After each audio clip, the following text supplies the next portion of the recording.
తెలుగు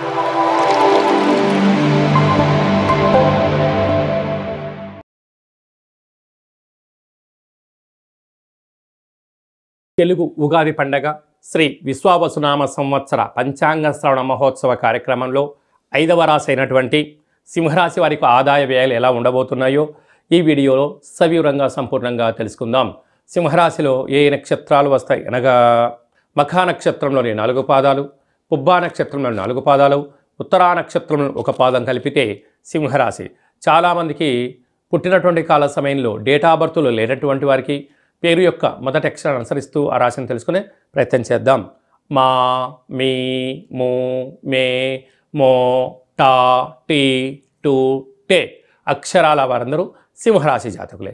సింహరాశి యొక్క అధిపతి రవి భగవానుడు. వీరి ఆదాయ వ్యయాలు మనం ఒకసారి పరిశీలించినట్లయితే 11 ఆదాయం, వ్యయం 2. అంటే సింహరాశి వారి యొక్క అధిపతి రవి.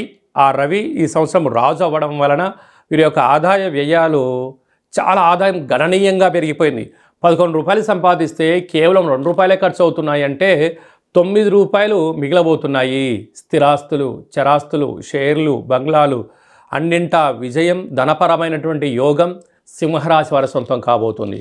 అదే కాకుండా రాజ్యపూజ్యమేడు, అవమానముడు, ఎలక్షన్స్లలో కానీ పోటీతత్వంలో కానీ అన్నింటా మీ చూపుకు, మీ మాటకు, మీ చేతలకు తిరుగులేదు అని చెప్పి గమనించగలగాలి. అదే కాకుండా రాజు రవి భగవానుడు, అర్ఘ్యాధిపతి, మేఘాధిపతి, గ్రామపాలకుడు, రాష్ట్రాధిపతి, పశునాయకుడు, రత్నాధిపతి, శుభాధిపతి కూడా రవే కారణం వలన గత 18 సంవత్సరాలుగా మీరు ఎదురు చూస్తూ ఉండబడినటువంటి ఏ సమయం కోసమైతే మీరు అనుకుంటున్నారో అది ఈ సంవత్సరము నెరవేరబోతుంది. 18 సంవత్సరాల తర్వాత రాశిలోకి కేతు భగవానుడు, 18 సంవత్సరాల తర్వాత సప్తమంలోకి రాహు, 30 ఏళ్ల తర్వాత శని భగవానుడు మీనరాశిలోకి, 12 సంవత్సరాల తర్వాత ఏకాదశ స్థానంలోకి దేవగురు బృహస్పతి సంచారం కూడా అన్నింటా అంటే ఇది అది లేకుండా అన్ని విషయాలలో సింహరాశి వారికి చాలా శుభప్రదమైనటువంటి కాలము. ఇంకా మన పెద్దవాళ్ళు చెప్తూ ఉంటారు, యవ్వనంలోనైనా సమయంలోనైనా ఏది ఎప్పుడు చేయాలో అది అప్పుడు చేస్తేనే దాని ఫలితాలు అధికంగా ఉంటాయంట. అని మన పెద్దవాడు చెప్తూ ఉంటారు, దీపం ఉండగానే ఇల్లు చక్కబెట్టమంటూ ఉంటారు. అంటే చీకటి పడ్డాక ఏమీ చేయలేవు. కనుక మంచి కాలం ఉంది. సత్ప్రవర్తన, ఆధ్యాత్మిక చింతన కలిగి జీవనాన్ని మీరు సన్మార్గాన్ని నడిపించగలిగితే యోగదాయకం.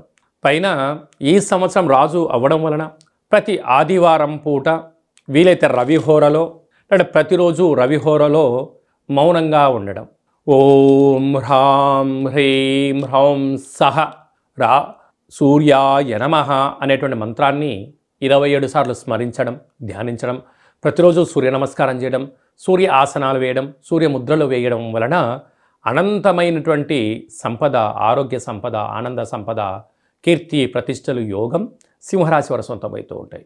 అది ఏ కాకుండా కూడా అధికస్యధిక ఫలితం అంటే యోగం బాగున్నప్పుడు భగవంతుడికి దగ్గర అవ్వడం వలన అనంతమైనటువంటి సంపద మన సొంతం అవుతూ ఉంటుంది. ఇన్ని వేల వీడియోలలో ఈ వీడియో మీరు చూస్తున్నారు అన్నట్లయితే రవి భగవానునికి మీరు సేవ చేసే సమయం ఆసన్నమైంది అని చెప్పి మీరు గుర్తుపెట్టుకోగలగాలి. కనుక మీరు చేసేది ఏంది? నమస్కారం, ఆసనం, ముద్ర 27 సార్లు వ్రాసి ఆ పత్రాన్ని సూర్యగ్రహ తులాభార మహోత్సవంలో పాల్గొన్నట్లయితే విపరీతమైన రాజయోగం మీ సొంతం అవుతుంది. భగవంతుడు కూడా ఎవరైతే స్మరిస్తాడో, ధ్యానిస్తాడో వాళ్ళని రక్షణగా మనం చూస్తూ ఉంటాంట. కనుక ఈ సింహరాశి వారు సూర్యుడిని స్మరించడం, ధ్యానించడం వలన, తులాభారంలో పాల్గొనడం వలన రవి భగవంతుడు ఆశీర్వదించడానికి సంసిద్ధంగా ఉన్నాడు అని చెప్పి గుర్తుపెట్టుకోగలగాలి. సాఫ్ట్వేర్ ఉద్యోగస్తులు, హార్డ్వేర్ ఉద్యోగస్తులు, వ్యవసాయ సోదరీమణులు, గృహ భవన నిర్మాణ కార్యక్రమం చేసేటువంటి వారందరూ, వస్త్ర వ్యాపారులు, రత్న వ్యాపారాలు చేసే వారందరికీ, విదేశాలకు ఎక్స్పోర్ట్స్ అండ్ ఇంపోర్ట్స్ బిజినెస్ చేసేటువంటి వారికి కూడా చాలా ఓపిక, పట్టుదల వలన అనంతమైన సంపద సింహరాశి వారి సొంతం కాబోతుందని చెప్పి గుర్తుపెట్టుకోగలగాలి.